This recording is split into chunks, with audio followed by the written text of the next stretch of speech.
ایک بہت بڑی شخصیت جنہوں نے واقعہ کربلا اپنی آنکھوں سے دیکھا ہے، وہ کون؟ امام علی اوسط بن حسین بن علی رضی اللہ تعالی عنہم۔ یہ کون ہیں؟ امام علی اوسط یہ وہ شخصیت ہیں جنہیں امام زین العابدین رضی اللہ تعالیٰ عنہ کہا جاتا ہے۔ آپ نے واقعہ کربلا اپنی آنکھوں سے دیکھا۔ امام زین العابدین رضی اللہ تعالیٰ عنہ نے سارا واقعہ کربلا اپنی آنکھوں سے دیکھا۔ مصطفیٰ کریم علیہ الصلوۃ والسلام کے لاڈلے شہزادے امام حسین رضی اللہ تعالیٰ عنہ کے سارے اعوان و انصار آپ کی آنکھوں کے سامنے شہید ہوئے۔ آپ کے تمام چچا آپ کی آنکھوں کے سامنے شہید ہوئے۔ آپ کے بڑے بھائی علی اکبر کہ جو نام کے علی اکبر تھے اور جو دیکھتا تھا وہ کہتا تھا کہ صورت میں مصطفیٰ کریم کے مشابہ ہیں، انہیں اپنی آنکھوں کے سامنے شہید ہوتا ہوا دیکھا۔ اپنے چچا زاد بھائی حضرت امام قاسم رضی اللہ تعالیٰ عنہ کو اپنی آنکھوں کے سامنے شہید ہوتا ہوا دیکھا۔ اپنے چھوٹے بھائی کہ جن کی عمر 6 ماہ تھی، امام علی اصغر رضی اللہ تعالیٰ عنہ، انہیں اپنی آنکھوں کے سامنے شہید ہوتا ہوا دیکھا۔ ہم 10-12 کو امام نہیں مانتے، ہم تو یہ کہتے ہیں جسے مصطفیٰ کریم سے نسبت ہو گئی وہ سارے ہمارے امام ہیں۔ بلکہ ہمارے اعلیٰ حضرت تو ہمیں یہ سکھاتے ہیں کہ تیری نسل پاک میں ہے بچہ بچہ نور کا، تو ہے عین نور، تیرا سب گھرانہ نور کا۔ حضرات محترم امام زین العابدین رضی اللہ تعالیٰ عنہ، آپ کا نام امام علی اوسط ہے اور آپ کا لقب ہے زین العابدین یا سجاد۔ زین العابدین کسے کہا جاتا ہے؟ زین کہتے ہیں زینت کو، یعنی امام زین العابدین رضی اللہ تعالیٰ عنہ ایسی رب کی عبادت کرتے تھے کہ یہ سارے عبادت گزاروں کی زینت بن گئے تھے۔ عبادت کا انداز کیا تھا؟ جب وضو کر کر آتے نا، سارے جسم پر کپ کپی طاری ہوتی۔ آپ سے پوچھا جاتا حضور وضو کر کے آئے ہیں اور ابھی نماز پڑھنی ہے، اتنی کپ کپی کیوں ہے؟ فرماتے کہ مجھے رب کے حضور کھڑا ہونا ہے، کہیں ایسا نہ ہو کہ میں رب کے حضور کھڑا ہوں اور میری عبادت کو رب قبول نہ فرمائے۔ اتنی بڑی شخصیت ایسا سوچتی تھی۔ اور آج ہماری عبادت کا عالم کیا ہے؟ امام زین العابدین رضی اللہ تعالیٰ عنہ جب حج کے لیے جاتے، پیدل جاتے، سواری پر نہ جاتے، اتنا خوف خدا ہوتا کہ آنکھوں سے آنسو جاری ہو جاتے۔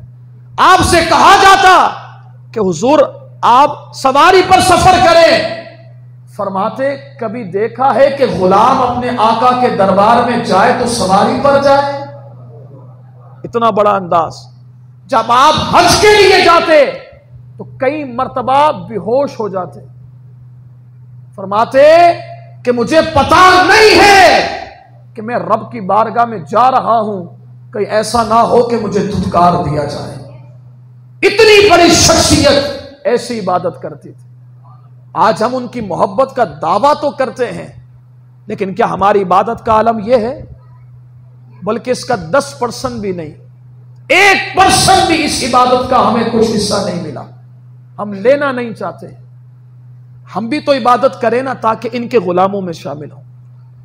اتنی بڑی شخصیت ہو کر عبادت کا یہ عالم، اور ہمارا حال کیا ہے؟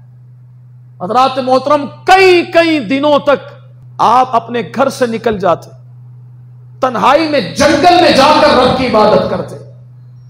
ایک مرتبہ آپ عبادت فرما رہے تھے تو اس وقت قاتلان امام حسین و کربلا کے قافلے کو جنہوں نے قتل کیا تھا، انہیں چن چن کر قتل کیا جا رہا تھا، چن چن کر انہیں پکڑ کر قتل کیا جا رہا تھا۔ تو روایت میں آتا ہے کہ ایک شخص جس نے امام علی اکبر رضی اللہ تعالیٰ عنہ کو سینے میں نیزہ چبایا تھا، وہ بچ کر جنگل کی طرف نکلا، اور پیاس کی شدت اتنی ہو گئی کہ وہ در بدر پھر رہا تھا کہ کہیں سے پانی مل جائے، ایک گھونٹ پانی مل لیکن اسے پانی نہیں مل رہا تھا. وہ ڈھونڈتے ڈھونڈتے اس جگہ پر پہنچا جہاں امام زین العابدین رضی اللہ تعالیٰ عنہ کا خیمہ لگا ہوا تھا. جب وہ وہاں پر پہنچا نا تو جیسے ہی اس نے پردہ ہٹایا امام زین العابدین رضی اللہ تعالیٰ عنہ کی مبارک صورت کو دیکھا. وہ ایک دم پیچھے ہوا, وہ بھاگنے لگا. امام زین العابدین رضی اللہ تعالیٰ عنہ نے اپنے غلام سے فرمایا جاؤ جا کر اسے روکو اور اسے یہاں پر لے کر آؤ. اسے بلایا, اپنے پاس بٹھایا.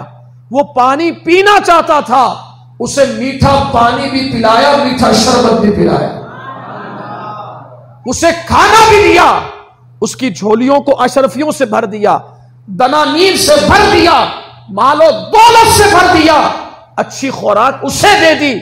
جب وہ جانے لگا نا اس نے کہا حضور لگتا ہے آپ نے مجھے پہچانا نہیں,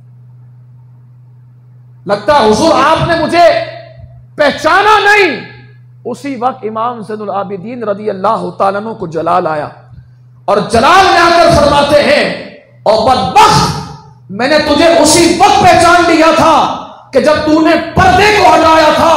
تو وہی بدبخت بد کردار کمینہ انسان ہے جس نے میرے بڑے بھائی کہ جسے دیکھ کر مصطفیٰ کریم کی یاد آتی تھی, تو نے میرے اس بھائی کے سینے پر نیزہ چبایا تھا, میں تجھے پہلے پہچان چکا تھا. کہا حضور جب پہچان لیا تو پھر اتنی شفقت, اتنی مہربانی, ایسا ٹھنڈا پانی کیوں؟ جملہ سنیے گا. فرمایا اس لیے کہ ہم تیرے گھر آئے تھے, تیری تربیت یہ تھی, تیرے گھرانے کی عادت یہ تھی کہ تم پانی روکنے والے تھے, تم کھانا روکنے والے تھے, تم ہر چیز روکنے والے تھے, اور ہم مصطفیٰ کریم کے گھر والے ہیں, اور ہماری عادت یہ ہے کہ اپنے تو اپنے ہیں, غیر بھی آ جائے تو ان کی جھولیوں کو بھی خالی نہیں بھیجتے ہیں بلکہ جھولیوں کو بھر بھر کر بھیجا کرتے ہیں. تو یہ گھرانہ جب بھی تو کہتے ہیں نا لجپال گھرانہ, یہ نسل کریموں کی لجپال گھرانہ ہے. حضرات محترم, جب دشمنوں کو اتنی جھولیاں بھر کر دیتے ہیں تو ہم غلاموں کو کتنی جھولیاں بھر کر دیں گے.